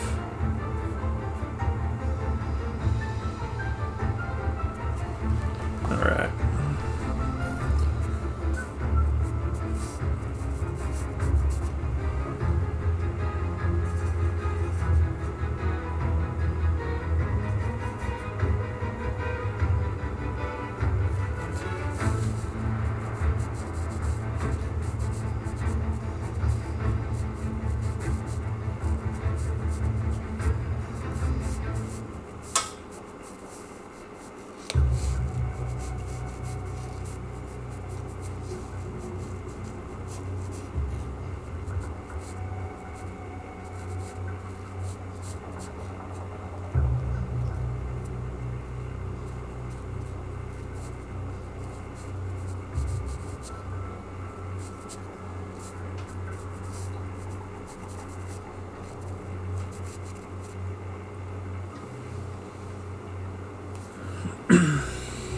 Alright. Kind of liking that where it is. Thing I might do is dab up you at that watermark.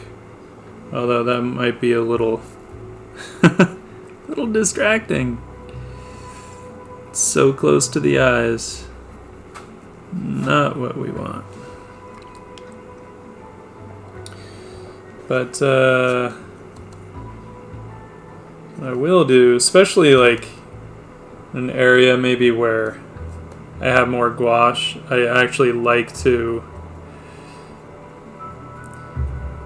kind of put in some marks that'll just like dry with some interesting watermark action going on. Oh.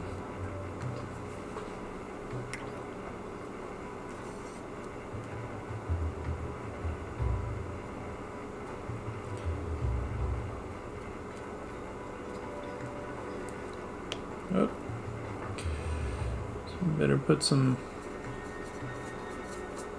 highlights on that piece, huh?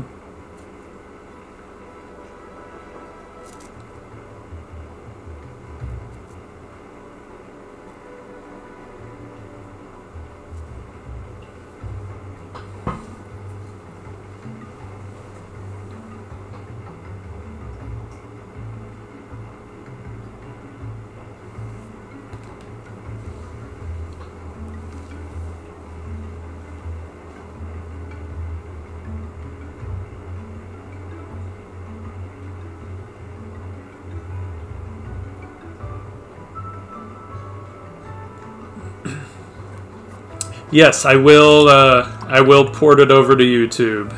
9:30, 10:30. Yeah, it will be up on YouTube. Don't worry.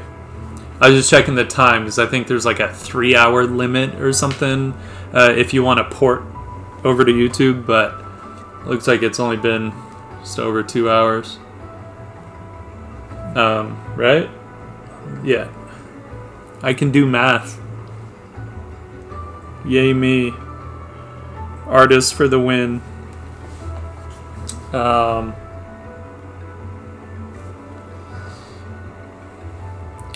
So, you know, something like the hair.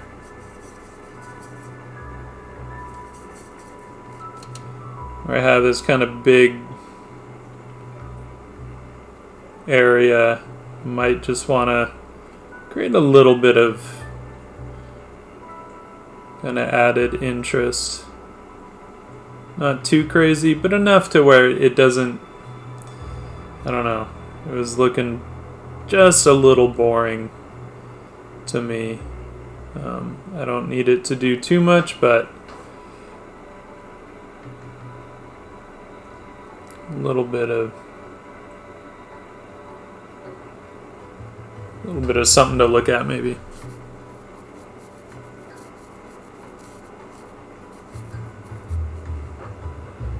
Alright.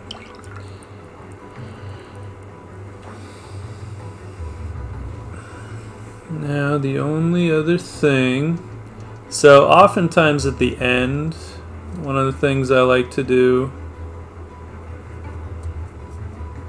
is just put some hot, like, you come around to some of these accents and just put like a hot kind of red. Again, it just gives it a nice luminosity. You know, you feel like there's some transillumination happening, you know, some light that's sort of punching through some of those surfaces.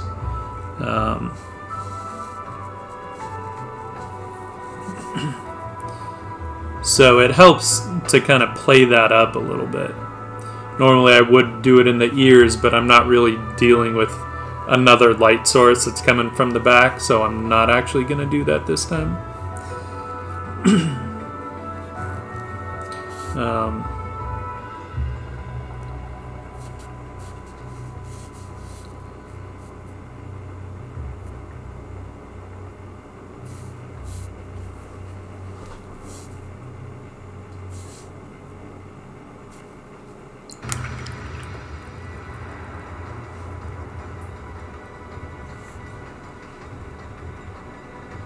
No hat today. I'm letting my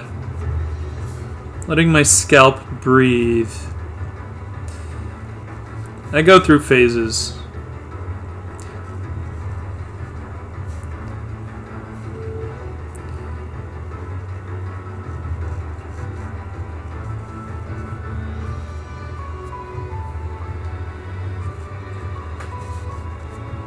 I might get...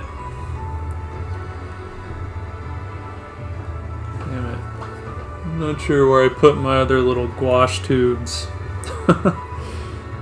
So it'd be nice to get a little bit of like hot blue happening.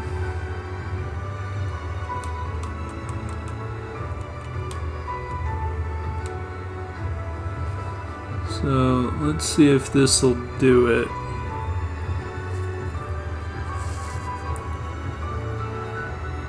Yeah. Gets it done.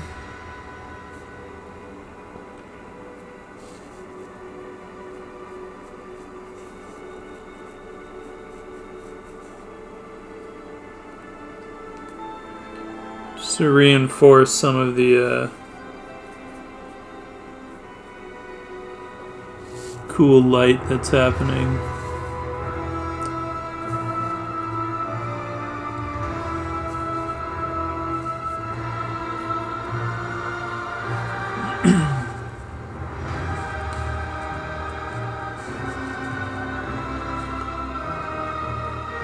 feel like it's always a good thing to sneak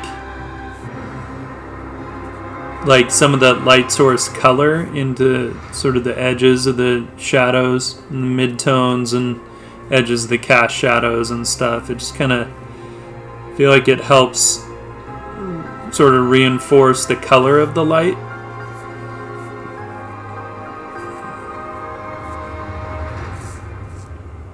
I don't want to put it everywhere, but a little bit.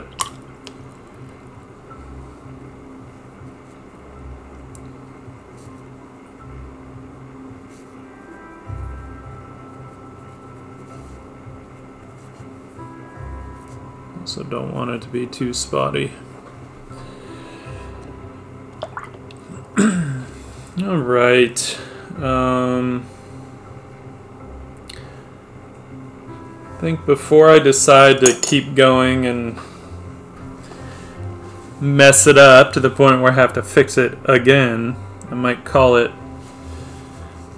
done.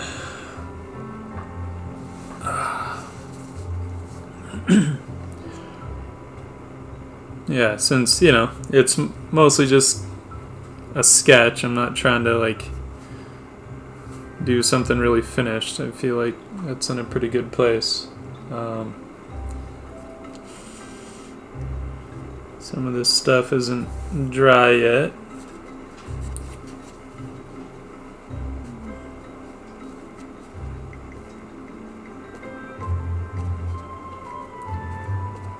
Sometimes if I see that when it dries it'll end up being a little too dark, that's when I'll kind of dab it up and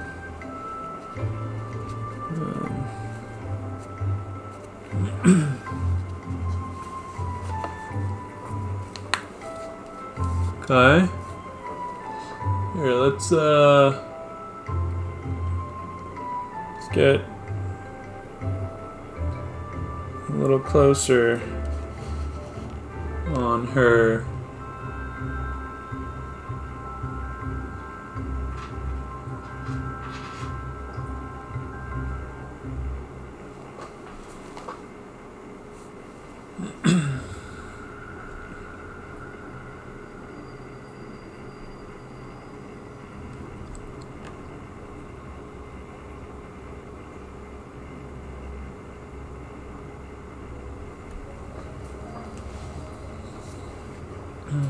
Weird. So let's call that one done, I think. Anyone that missed any of it, it will be up on YouTube shortly. Should be, should be up there, and hopefully in an hour or two, so you can kind of catch whatever you missed. Yeah. I hope it wasn't too boring watching paint dry. I enjoy it. So I hope you did too. Thank you guys for coming by. Having a mellow watercolor morning. Not a bad way to spend a morning, I have to say. I should do it more often. Alright, that's that. I will see y'all next time. Alright, thanks.